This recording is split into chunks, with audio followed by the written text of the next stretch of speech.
보겠습니다. 먼저 결론 하나를 드리면 이번 전당대회는 정청래 대 김민석의 단순한 양자 대결이 아닙니다. 세 후보 가운데 누가 가장 넓은 이 순위 연합을 만들 수 있느냐의 싸움입니다. 7월 30일 공개된 미디어토마토 조사로 소개된 수치를 보면 전체 응답자 기준 민주당 대표 적합도는 정청래 후보가 36.9%, 김민석 후보가 28.0%, 송영길 후보가 9.2%로 나타났습니다.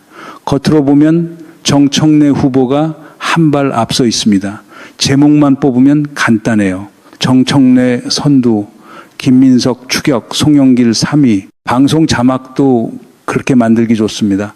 문제는 민주당 지지층입니다. 같은 조사에서 민주당 지지층은 김민석 후보 44.9%, 정청래 후보 38.9%, 송영길 후보 11.2%로 집계됐다고 소개됐습니다. 선두가 바뀝니다. 전체에서는 정청래, 민주당 지지층에서는 김민석입니다. 이 차이를 두고 누군가는 어느 조사가 진짜냐고 묻습니다. 그런데 질문이 조금 잘못됐어요. 둘 다 조사 결과이지만 서로 다른 사람들에게 서로 다른 정치적 질문을 던진 겁니다. 일반 국민에게 누가 민주당 대표로 적합한지 묻는 것과 민주당을 실제로 지지하는 층이 누구를 선택하는지는 같은 질문이 아닙니다.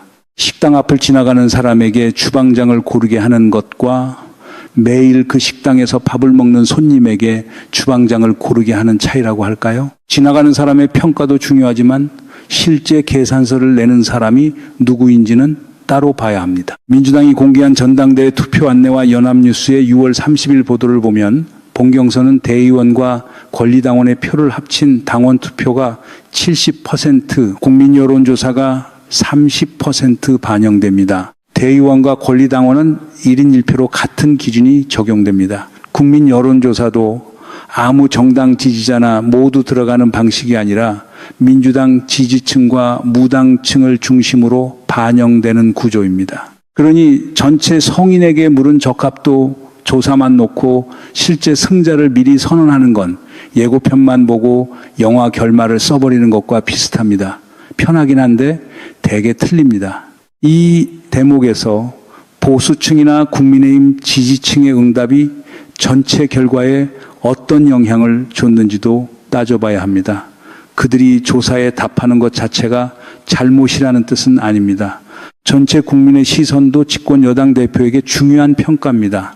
다만 실제 선거 결과를 예측하려면 투표권과 반영 방식에 맞춰 데이터를 다시 읽어야 한다는 겁니다. 언론이 전체 조사 숫자를 가장 크게 걸고 실제 선거인단에 가까운 민주당 지지층 수치를 작은 글씨로 밀어넣는 순간 시청자는 선거의 구조가 아니라 편집된 인상을 보게 됩니다. 숫자는 거짓말을 하지 않아도 숫자를 세우는 순서는 얼마든지 이야기를 바꿀 수 있어요.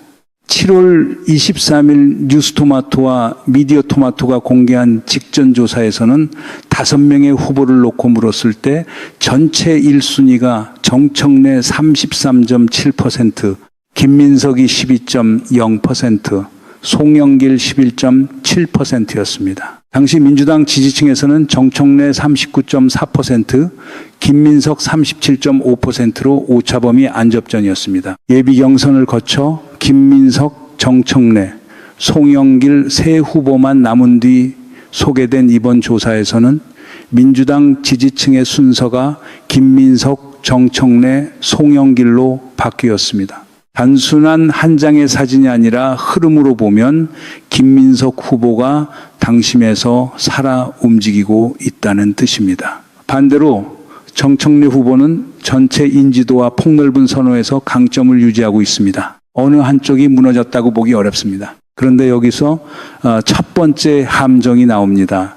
정청래 후보가 전체 선두인이 유리하고 김민석 후보가 당심 선두인이 유리하다는 두 문장은 동시에 참일 수 있습니다. 선거가 단순 다수제가 아니라 선호 투표제로 진행되기 때문입니다. 민주당은 당대표 후보가 3명 이상이고 1순위 투표에서 과반 득표자가 나오지 않으면 최하위 후보를 탈락시키고 그 후보를 1순위로 선택한 사람들의 다음 선호를 남은 후보에게 넘기는 방식을 도입했습니다. 최종 승자는 1순위 지지율만으로 결정되지 않습니다. 누구를 가장 좋아하느냐뿐 아니라 첫 선택이 탈락했을 때 누구까지는 받아들일 수 있느냐가 중요해집니다. 이쯤에서 흔히 나오는 해석이 있습니다. 송영길 후보가 3위이니 영향력이 제한적일 것이라는 해석입니다. 얼핏 맞는 말처럼 들립니다. 하지만 바로 그 3위가 선호투표지에서는 가장 비싼 표가 될 수 있습니다. 삼국지에서 적벽의 승부를 가른 건 배의 숫자만이 아니라 배들이 어떻게 묶였느냐였습니다. 이번 선거도 마찬가지예요. 1순위 표의 크기보다 표가 어느 방향으로 연결되어 있는지가 마지막 계산에서 더 중요할 수 있습니다. 미디어 토마토의 2순위 조사에서는 김민석 후보 지지층의 약 70%가 송영길 후보를 다음 선택으로 꼽았고 송영길 후보 지지층의 절반 가까이는 김민석 후보를 다음 후보로 선택한 것으로 소개됐습니다. 직전 5명 조사에서도 김민석 지지층의 69.4%가 송영길 후보를 2순위로 골랐고 송영길 지지층의 53.9%가 김민석 후보를 2순위로 선택했습니다. 수치에 조금씩 차이는 있어도 방향 같습니다. 두 후보의 지지층 사이에 강한 상호 이동 가능성이 있다는 겁니다. 여기서 김민석 후보가 유리하다는 분석이 나옵니다. 송영길 후보가 3위로 탈락하는 상황을 가정하면 송 후보의 표 상당 부분이 김 후보에게 이동할 수 있기 때문입니다. 정청래 후보가 1순위에서 앞서더라도 과반에 미치지 못하고 김민석 후보와 송영길 후보의 선호가 한쪽으로 결합하면 최종 합산에서 판이 뒤집힐 수 있습니다. 숫자만 보고 미리 샴페인을 따면 병뚜껑이 천장에 붙기도 전에 판이 깨질 수 있는 구조입니다. 다만 이것을 김민석 후보의 승리 공식으로 확정했어도 안 됩니다. 여론조사의 2순위 응답과 실제 권리당원의 투표 행동은 다를 수 있습니다. 지역 순회 경선 과정에서 후보의 발언, 실수, 연대, 신호, 지지층의 결집이 모두 달라질 수 있어요.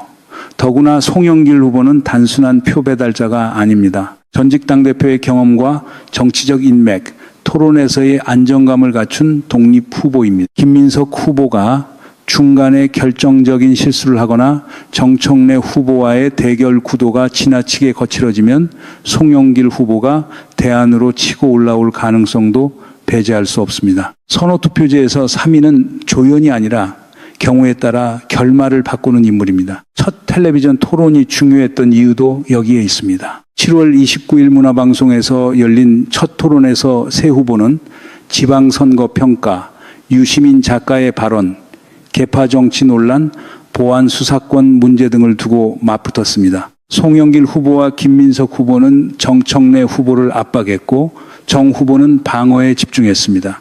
그런데 토론이 끝난 뒤 나온 평가는 묘했습니다. 정청래 후보가 공격을 받았는데도 크게 무너지지 않았고 오히려 구렁이 담 넘듯 핵심 질문을 피해갔다는 겁니다. 대표적인 장면이 유시민 작가의 발언을 어떻게 평가하느냐는 질문이었습니다. 정청래 후보는 이 문제를 이른바 십자가 밟기라고 표현하며 직접적인 찬반 평가를 피했습니다.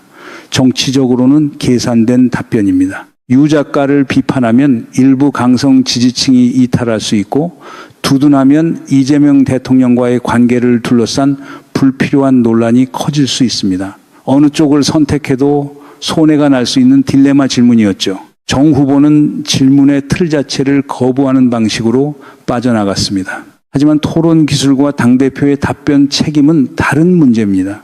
십자가 밟기라는 표현은 방어막이 될 수 있어도 당원에게는 답안지의 빈칸으로 남습니다. 유시민 작가 개인에 대한 호불호를 묻는 것이 아니라 특정 발언이 이재명 정부와 민주당의 통합에 도움이 되는지를 물었다면 당대표 후보는 원칙을 말할 수 있어야 합니다. 동의하지 않더라도 존중한다고 할 수 있고 표현은 부적절하지만 문제의식은 이해한다고 할 수도 있습니다. 질문을 전부 금지 구역으로 만들어버리면 당장은 표를 지켜도 이후 더 큰 논쟁이 생겼을 때 지도자가 어떤 기준으로 판단할지는 보이지 않습니다. 송영길 후보와 김민석 후보에게도 아쉬움은 남았습니다. 두 후보는 질문을 던졌지만 한 번도 들어가지 못했습니다. 지방선거를 두고 이재명 대통령은 반성과 책임을 강조했는데 정청래 후보는 수치상 패배한 선거가 아니라는 취지로 방어했습니다. 그렇다면 핵심 질문은 단순합니다. 대통령의 평가와 다른 것인지 아니면 같은 결과를 서로 다른 기준으로 해석하는 것인지 분명하게 물었어야 합니다. 그런데 수치 공방으로 빠지거나 계파 갈등으로 보일까 멈춰섰습니다. 칼을 뽑았는데 과일만 깎고 다시 넣은 셈입니다. 이 장면은 후보들의 장단점을 동시에 보여줬습니다. 정청래 후보는 불리한 질문을 흡수하고 자신을 포용적 리더로 보이게 만드는 방어 능력을 보여줬습니다. 다른 후보의 장점을 묻는 방식으로 토론의 중심을 자신에게 가져오기도 했습니다. 김민석 후보는 미래 비전과 이재명 정부의 성공을 뒷받침할 당정 관계를 강조했지만 공격의 마무리가 약했습니다. 송영길 후보는 풍부한 경력과 안정된 토론 태도를 보여줬지만 상대를 결정적인 선택지 앞에 세우지는 못했습니다. 토론 성적표만 놓고 보면 누구도 완승하지 못했고 누구도 퇴장당하지 않았습니다. 문제는 여기서부터입니다. 이번 선거가 후보 개인의 말솜씨 대결로만 흐르면 민주당은 중요한 질문을 잃게 됩니다. 당대표는 인기 순위의 1등이 아니라 이재명 정부의 개혁 과제를 현실 정치에서 통과시키고 당내 이견을 조정하며 다음 전국 선거를 준비해야 하는 자리입니다. 검찰개혁과 사법개혁, 민생회복, 지역균형, 당원 주권을 어떻게 연결할 것인지가 본론입니다. 누가 대통령과 더 가깝다는 암호 경쟁으로 선거를 줄이면 당원은 사람을 뽑는 것이 아니라 계파의 그림자를 고르게 됩니다. 그건 흥부와 놀부 중 누가 착하냐를 다시 묻는 수준에서 끝나고 정작 곳간을 어떻게 운영할지는 사라지는 겁니다. 김민석 후보에게 유리한 회고 투표라는 분석도 있습니다. 지난 지도부가 이재명 대통령을 얼마나 안정적으로 뒷받침했는지 지방선거 결과에 어떤 책임을 져야 하는지를 평가하는 선거라는 겁니다. 실제로 민주당 지지층에서 김 후보가 강하게 나타나는 것은 당정 일체감과 국정 지원 능력을 중시하는 당원의 요구가 반영된 것으로 볼 수 있습니다. 호남에서 김 후보가 상대적으로 강한 흐름도 같은 맥락에서 익힙니다. 정권이 출범한 뒤 첫 대형 당내 선거에서 당원들이 모험보다 안정적인 국정 뒷받침을 원한다면 김 후보에게 힘이 실릴 수 있습니다. 정청래 후보는 다른 자산을 갖고 있습니다. 높은 인지도, 선명한 개혁 이미지, 사안을 단순하고 강하게 전달하는 능력, 40대와 50대를 중심으로 한 충성도 높은 지지 기반입니다. 전체 적합도에서 앞서는 이유가 있습니다. 정 후보의 지지층은 다른 후보보다 1순위 결집력이 강할 가능성이 큽니다. 선호투표제에서 2순위 확장성이 약하다는 지적이 있어도 1순위에서 과반에 가까운 수준까지 올라가 버리면 그 약점은 줄어듭니다. 결국 정 후보의 전략은 분명합니다. 다른 후보의 표가 합쳐지기 전에 자신의 1순위 표를 최대한 끌어올리는 겁니다. 송영길 후보는 두 사람의 사이에서 교량 역할을 할 수도 있고 두 사람 모두를 위협하는 제3의 선택지가 될 수도 있습니다. 김민석 후보와 2순위 연대 가능성이 높다고 해서 송 후보의 정치적 독립성이 사라지는 건 아닙니다. 오히려 송 후보가 토론에서 외교 경험과 당대표 경험을 부각하고 계파 대결의 피로를 느끼는 당원에게 통합 후보 이미지를 만들면 1순위 표 자체가 커질 수 있습니다. 그렇게 되면 계산표는 다시 써야 합니다. 선거판에서 영원한 3위는 없어요. 특히 3위의 표가 결승선에서 다시 살아나는 제도라면 더 그렇습니다. 최고위원 선거도 같은 신호를 보냅니다. 조사에서는 최민희 후보와 박선원 후보가 선두권을 형성했고 서미화, 김용, 이성윤 후보 등이 뒤를 이었습니다.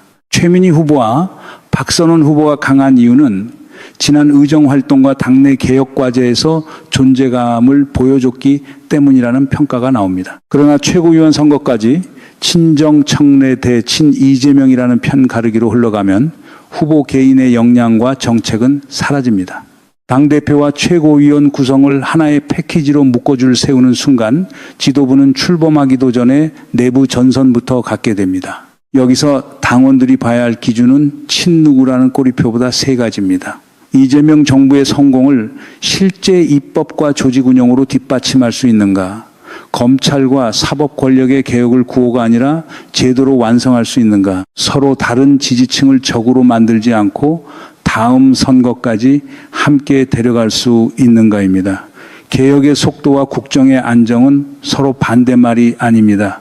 속도만 외치다 방향을 잃어도 안 되고 안정만 외치다 아무것도 바꾸지 못해도 안 됩니다.